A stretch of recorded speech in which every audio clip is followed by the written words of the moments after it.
Magandang araw po sa nakakanood ng video na ito. Ako nga po pala si Aaron as Zero Wisdom topic na for our devotion. Ngayong araw na ito ay pumapatungkol kay Haring Ahazayas. So, ano nga ba yung role niya pagdating dito sa 2 Kings? At ito nga pala, yung anak ni Haring Ahab na maituturing na most evil king ng bayan ng Israel, yung Northern Kingdom, dahil sa katigasan din ng kanyang ulo at hindi siya nagpapasakop sa ating Diyos, at masalo pa niyang pinrovoke ng Diyos, At makikita natin dito si Haring Ahazayas, siya yung anak ni Haring Ahab na kung saan ito ay magandang pagkakataon dahil minsan may mga nangyari sa ating buhay na hindi natin alam kung ano ba yung gagawin at sino ba yung dapat nating lapitan. So mabasa natin ang ating devotion sa 2 Kings chapter 1 verse 1 to 4. Sabi dito, pagkamatay ni Ahab, ang Moab ay naghimagsik laban sa Israel.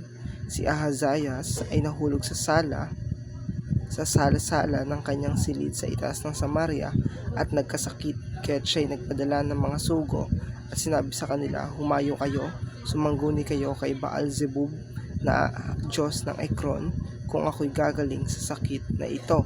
Ngunit sinabi ng anghel ng Panginoon kay Elias na Tisbita, umahon ka upang salubungin ang mga sugo ng hari ng Samaria at sabihin mo sa kanila, dahil ba sa walang Diyos sa Israel, kaya't kayo nagsihayo upang sumangguni kay Baal-zebub na Diyos ng Ekron? Ngayon ngay ganito ang sabi ng Panginoon, ikaw ay hindi aalis sa higaan na iyong pinanggagalingan, kundi tiyak na ikaw ay mamamatay.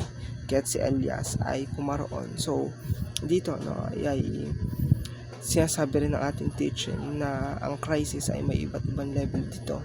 May internal at external dimension to, at makita rin natin dito sa buhay ni Haring Ahazayas ay nagkaroon din sa kanya ng crisis dahil sa panahon ng kanyang paghahari ay sabay na nangyari yung paglusob ng Moab laban sa kanyang kaharian, at the same time doon sa kanyang pagkakaroon ng sakit.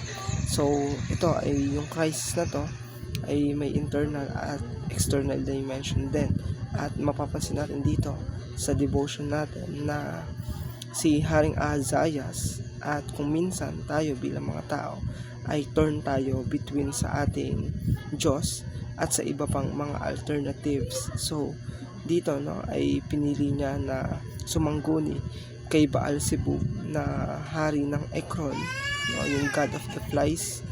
At itong napangyayari na to ay ganun din sa atin, na minsan natin sinasangguni ang Diyos, hindi tayo ay naghahanap ng alternatibo para matugunan ang ating mga problema.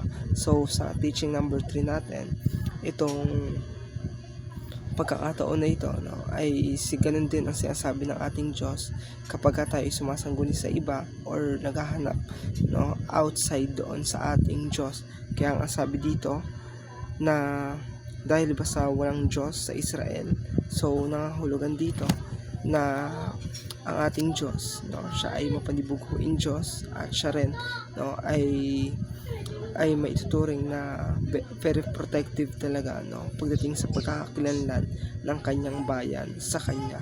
So dito in times of crisis ay dapat nating maunawaan na ang Diyos lagi natin ang dapat nating kapitan. So ay lamang po ang ating devotion. Maraming pong salamat.